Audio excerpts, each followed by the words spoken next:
The world has changed. Can you feel it? Even now. And we all felt it at the crossing. The world is changed as we do this. We are unifying. We are building that coherent complexity.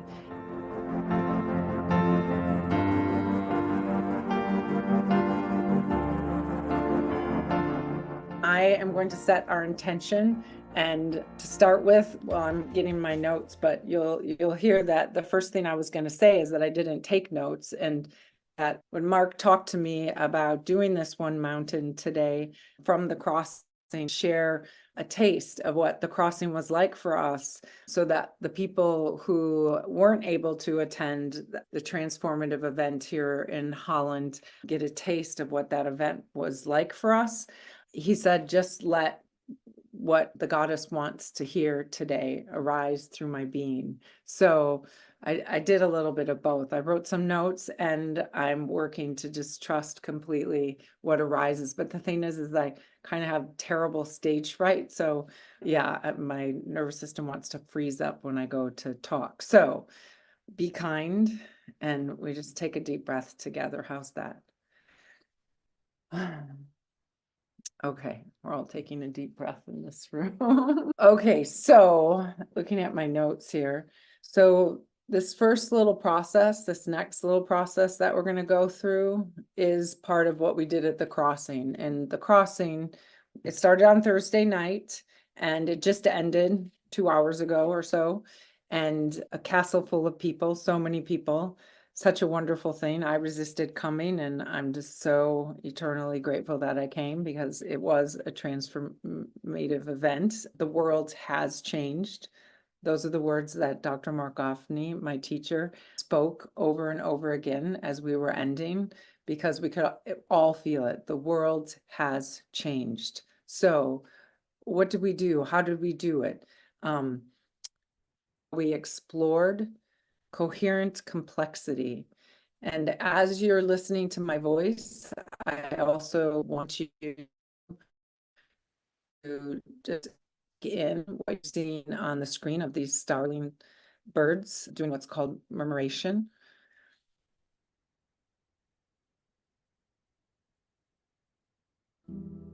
Maybe turn the sound up just a little bit.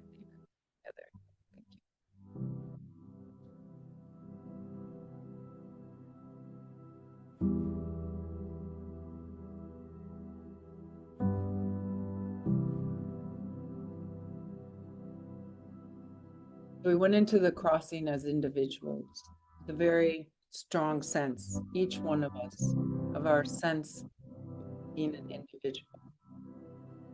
As the crossing went along, we were invited to dive into this quality that the starlings are displaying, this coherent complexity, the unique selves of these birds coming together, coordinating with this unimaginable grace. No Google Maps, no artificial intelligence, these birds truly following first principles, right? Marc kept saying over and over again, stay close, but stay the appropriate distance and fly towards the center. That's how it works. No one is left outside of the circle. So in our case, using the birds as a metaphor, this energy is what we're looking for. There's Ujis. Welcome, Ujis. I didn't see you before. He was at the crossing.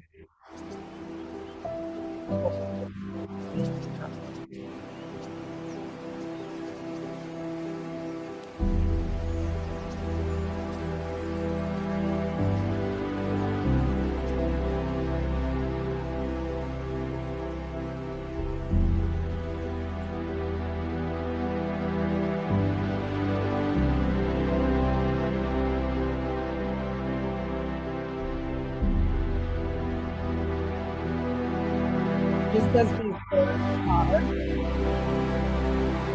we are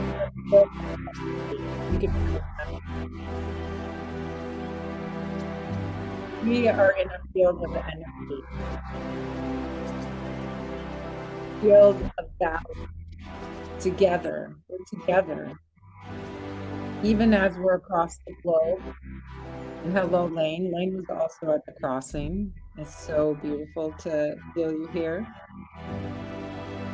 Back Castle, where we spent the weekend hearing each other from Homo sapiens to Homo Amor, from living like these birds,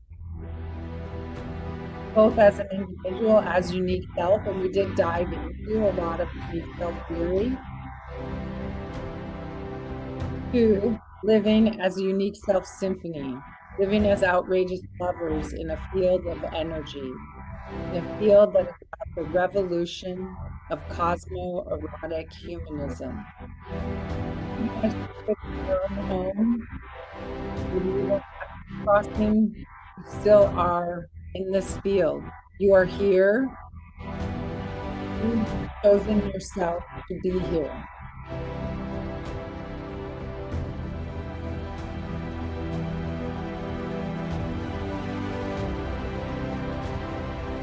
We all come as contributors. We are contributing. We aren't come here, be on the inside.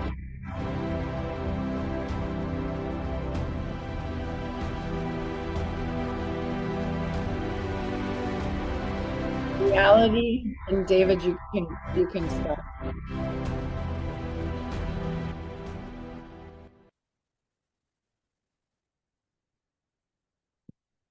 Thank you so much, David.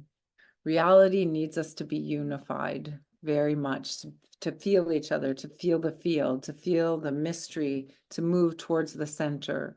Just like those birds are living that way, the invitation of the crossing, and to each of us here that come to One Mountain week after week and work with the Great Library and work in our own unique ways with the Dharma in our lives, in our jobs, with our families. The world needs us to be unified.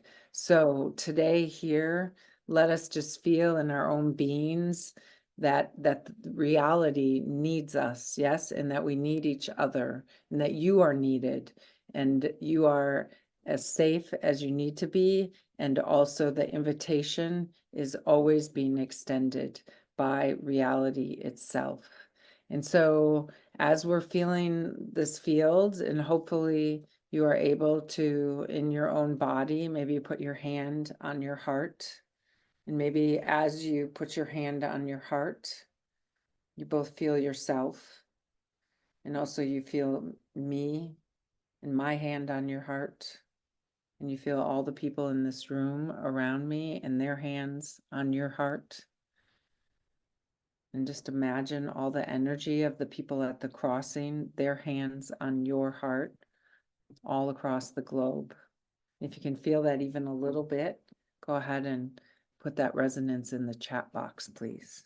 So as we move into our evolutionary love code with David, let us place our attention on the whole of each other, our own wholeness as it's emerging, the whole of the planet, all those crises that we know are all around us.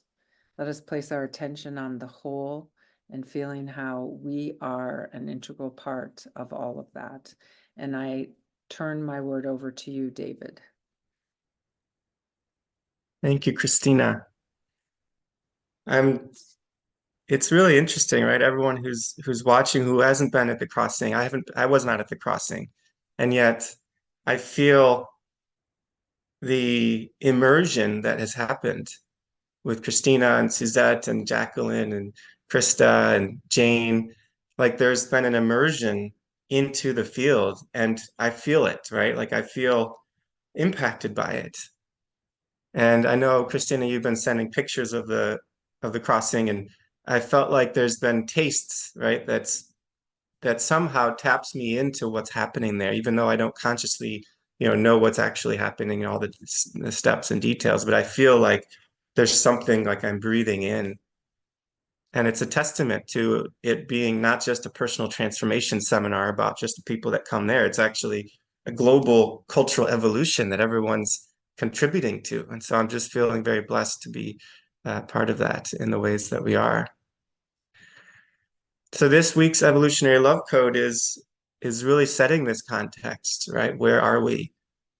And what does this mean to be at the crossing? And it's not a local event, right? It happened in the Holland in a particular way in Holland, but it's also non-local. It's a global event. It's an evolutionary event. And so here's this week's evolutionary love code. We are at the time of the crossing. The time of the crossing is a time between worlds and a time between stories. Unlike any time we have ever been in before, the crossing is a pivoting point in history. The crossing takes place as we are poised between utopia and dystopia. It's the moment that Abraham stood in when he heard the call to cross to the other side. It's the moment that the slaves stood in when they needed to decide whether to return to Egypt or to cross the Red Sea to the other side. This is the great moment of the crossing. All the wisdom traditions in the world, pre-modern, modern, and postmodern, knew that this moment would come.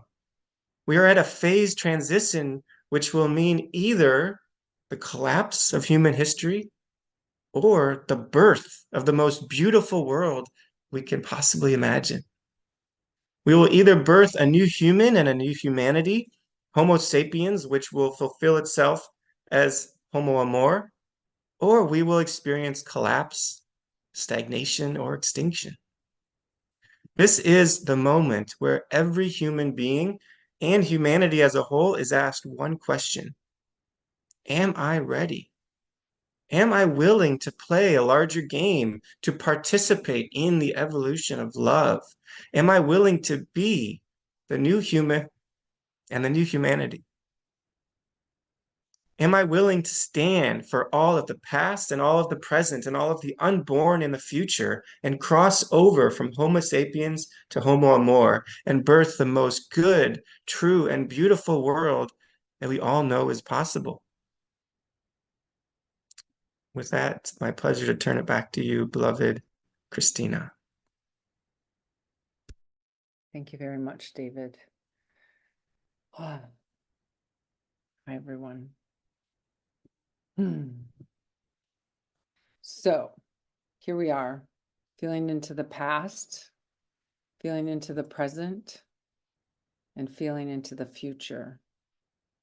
And with each other, not by ourselves, not at all, because we aren't by ourselves anymore. We are indeed in this field of humanity, in this field of becoming, in this field of Homo Amor.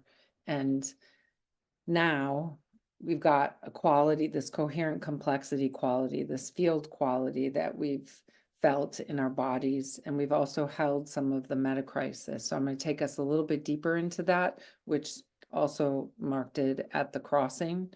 And so I'll start with one of my unique stories. I have a unique story, a unique energy.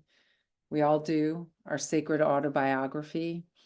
And so I told this story at the crossing, so it'll be a repetition for some of you, but not for all of you. So that's exciting. So I live in America, and it's so fun to be with a bunch of Europeans, right? It's like a whole different world over here. I couldn't understand most people's names when we went around in this big circle. But anyways, so I live in America, and there's all these gorgeous rivers and rolling hills and so much space. And in June, I will be driving from Wisconsin a good 17, 18 hours nonstop if I drove straight through, which I won't, but if I did, that's how long it takes. And what I was told when I told that to some Europeans is that if I drove that long here in Europe, I'd actually end up in Ukraine. And so that gave me an ever deeper sense of being connected to this whole globe. And actually, we had a woman who was here at the crossing, who is left Ukraine due to the war there. And she, this young, beautiful 20-year-old who is doing some work for the community. So amen to all of that. And here I am in back to the United States, and I'm driving across the country. And so What I'm about to share is a way that I noticed the meta crisis, and inviting you in your daily life to feel the direct pain, to look directly at it however you do, and not through the news even, but through your own life. And so one of the ways that I do is that as I'm driving across the country, when I stop for gas, when I get out of the car, when I was a child, we have these squeegees, and you dip it in the windshield washer fluid, you pull it out, and you're washing all the bugs off your windows, and there's just plastered bugs on the windows. That's what it was like when I was a kid. So let's say 50 years ago, 55 years ago, 40 years ago, this is what it was like. And now when I drive across the country, there will not be those bugs on the windshield. And this is something that is horrifying. It brings me just great intense pain. And I think that probably a lot of us here experience that, feel that. And that is one of the things I want to, like, now that we've got this field connection and we're feeling the interpenetration and how connected we are, let's go ahead together and feel some of this outrageous pain in our body. And we're going to metamorphosize some of this pain. Okay. And this is what we were doing at the crossing. We're taking all this stuff into our bodies, and then with each other through exercises, embodiment practices, we were working to transform this pain.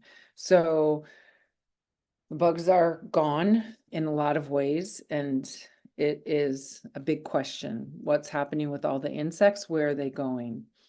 On to the next little story of the sacred autobiography of Kristina Tahel. I personally, for much of my life until the more recent years, have been terrified of dying. And when I was in my early 30s, I got chronically ill with a terrible gut issues, Crohn's disease, leaky gut, that kind of thing. Also chemical sensitivities, where it was very hard for me to be around any kind of scents, petrochemicals, anything that had toxins in it. It would just send me into feeling quite sick, dizzy. I couldn't breathe. And so I had to learn how to trust my body and trust that my body could get well, that I could heal, that I could thrive, that I could move forward with all of this.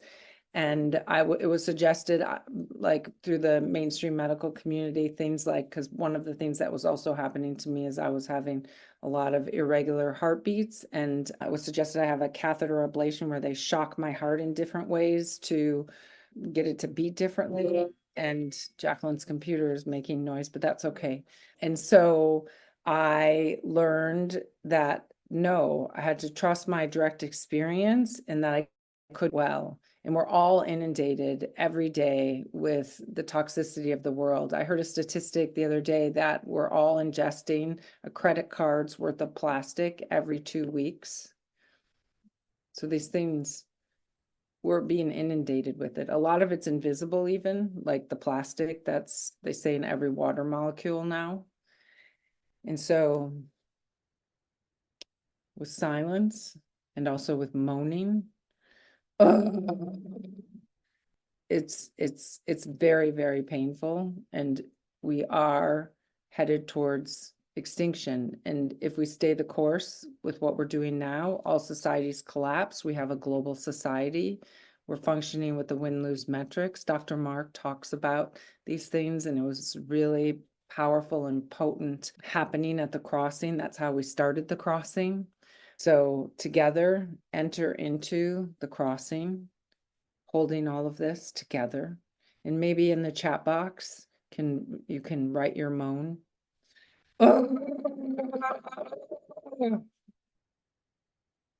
Very painful.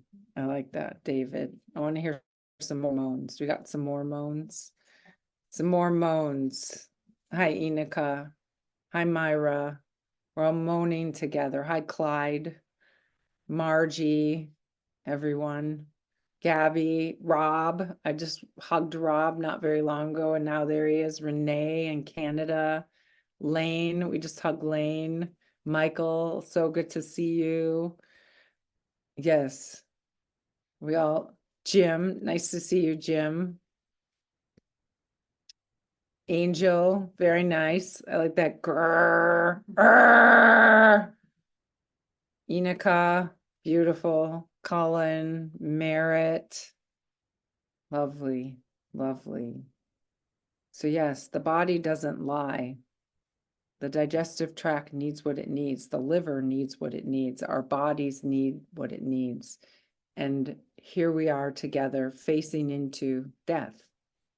It's just that simple. And unfortunately, the death of humanity, and as Dr. Marc Gafni, our beloved teacher, says often, or the death of our humanity. Both of those we're on that abyss. And so again, I'm going to iterate that we come here to One Mountain as contributors.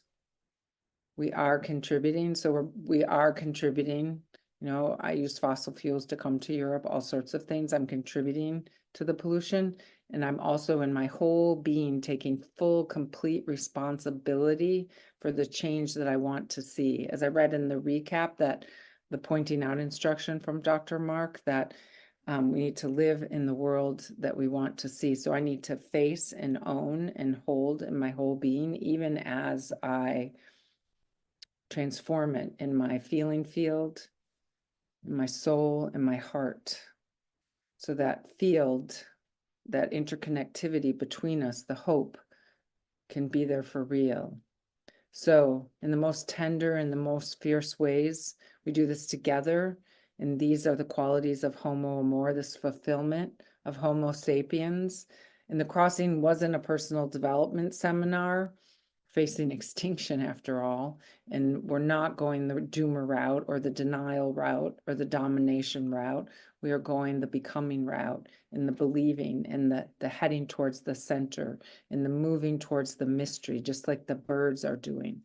You know, finding the evolutionary impulse, finding the field of value, and moving our way in our hearts and our souls and our imagination and our vision for the future into mixing ourselves with the mystery. So we feel that as we grieve and as we moan together. And so the doomers and the deniers and all of this, they would be right about what's happening on planet Earth and how the global society is failing. But we don't live in a materialist world. We live in a very mysterious world that is an evolutionary process that has a telos that's going somewhere, that is going towards more truth, more beauty, more goodness, that has desire, that feels its own desires through us. And so the more we can both face, but also be in tune with our own desires for where we want to be going, the more the mystery can work with us, through us, can ripple out every stone in our consciousness that we throw out as a thought, as an imagination, does ripple out into the whole field. And that is just a real and a deep and true fact of reality. So let me check my notes. Let's see. So there's such great possibility that different options, different pathways are emerging. There was so many young people at the crossing. It was incredible.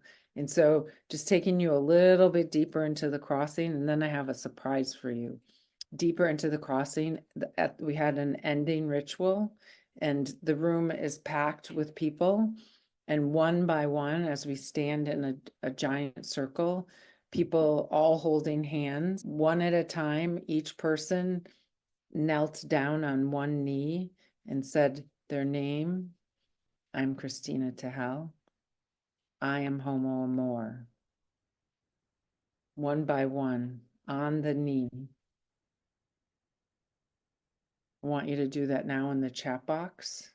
You don't have to get on your knee, but you also can get on your knee. You're getting on your knee, marrying the mystery, marrying your unique contribution to the mystery, marrying your commitment as Homo Amor. Thank you, David. I am David Aitan. I am Homo Amor. That's right. Keep going, everyone. Inika. I am Inika. I am Homo Amor. Very nice. I am Robert. I am Homo Amor. I am Jane. I am Homo Amor. I am Jonathan. I am Homo Amor. I am Rob. I am Homo Amor. I am Jacqueline. I am Homo Amor. On bended knee. I am Angel. I am Raquel. Viva! Hugs to you. We missed you so much. And thanks for sharing, Ujis. So here we are. The world has changed. Can you feel it? Even now. And we all felt it at the crossing. The world is changed as we do this. We are unifying. We are building that coherent complexity. This is an environment where we are here for forever, that this is the place that we come to hold the whole and to strengthen our capacities to hold the whole with each other, knowing that each of us is doing this in a grounded way, in a real way, for realsies. Absolutely. Nice, Renee. Hi, Clyde. We've got AC. Very, very nice. So we are not doomers. We are not in denial. We are not in domination, but we are Homo Amor. We are the new human and the new humanity. And we are here to be with our minds and our bodies. And we are here to incarnate new possibilities. So with that, I'm going to invite a couple of the other participants besides myself who were at the crossing to say a minute or two of what their direct experience was so you can get a few more tastes, and I will be back shortly. So stay where you are. Okay. Hello everybody. It's just wonderful to be here with you all. And I really have not prepared anything to say, so I'm going to feel into it and share with you what comes up. I think the most important thing actually is I'm left with this huge feeling of hope for the future, this huge feeling of hope in my heart. Having traveled on a journey of transformation with what I think there were 150 of us, so many people who came trembling and quivering, and a lot of them were quite unsure as to what this would mean, what it would require. And I think we all found out that actually it requires everything. It's a huge obligation, but not a huge obligation that's imposed from the outside. It's an obligation that comes from inside, and it's done with great joy.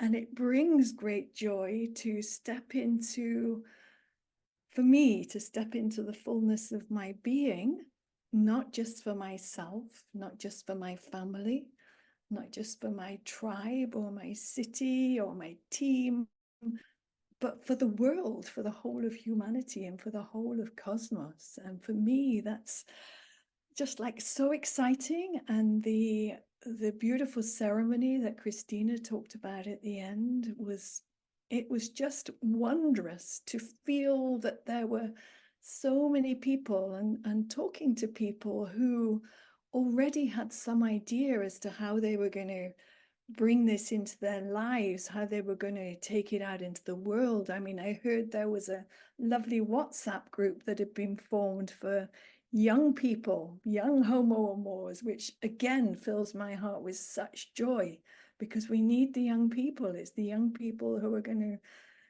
be here in this world when I'm no longer here. So that was just amazing. And people talking about taking it into their work and all sorts of other things that they do. So that is just my little flavor. That is my little taste that I shall leave you with. And I will move out of the way so someone else can come and share their little flavor. Thank you very much. Hi, everyone. I'm Kathy, and Kristina and Jacqueline have done such a great job describing that. I'm trying to think of what I can add, but I think that what really struck me most was that Marc's teaching came into a new framework and coalesced in a really beautiful way. And I did work a lot with young people. And as Jacqueline said, there were a lot of young people there, and to feel their understanding, all of our understanding of Marc's teaching in terms of what he called the field of value, which, as Kristina said, that became the field of Eros value, which he has talked so much about, really became alive, and alive as much alive as this table or, my head. It's all fully integrated. And that was exciting to see his teaching be received with so much enthusiasm. It was interesting. Someone asked me, someone whose background was in Christianity, said to me, do you think this is different than Christianity? And I said, no, not really. And he said, well, what would you say is he's sort of trying to understand how it all fits together for him. And I said, well, I think the central teaching of Christianity is love. And Jesus was Homo Amor. And he said, and I said, and nothing. That's it. That's who he was. And he was willing to die for it.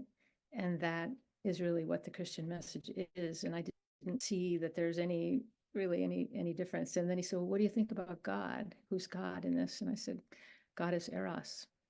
God is in Christian terms, it's creation, creator, redeemer, and sustainer. I said, certainly Eros is the creative force. It's the force that brings us all together, which you could call redemption in some form, and it sustains us. So I said, I don't really see any difference between Christianity and what we're talking about, but certainly one need not in any way be part of Christian teaching or thinking or any of that in order to understand this framework, which is, I think, the beauty of it. It really gives us a broader way of understanding some very old traditions without all of the accumulated dharma that tends to go with a lot of traditions.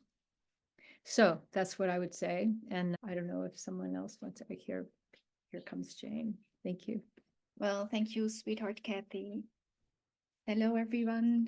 My name is Jane, and I am Homo Amor. Oh my God.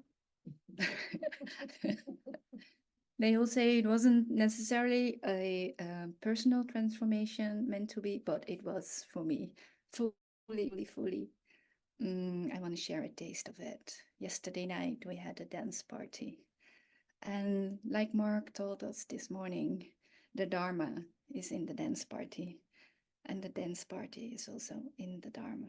And last night, the dance party for me was something like, oh my God, this is what it's like to feel the field of value, to feel Eros value.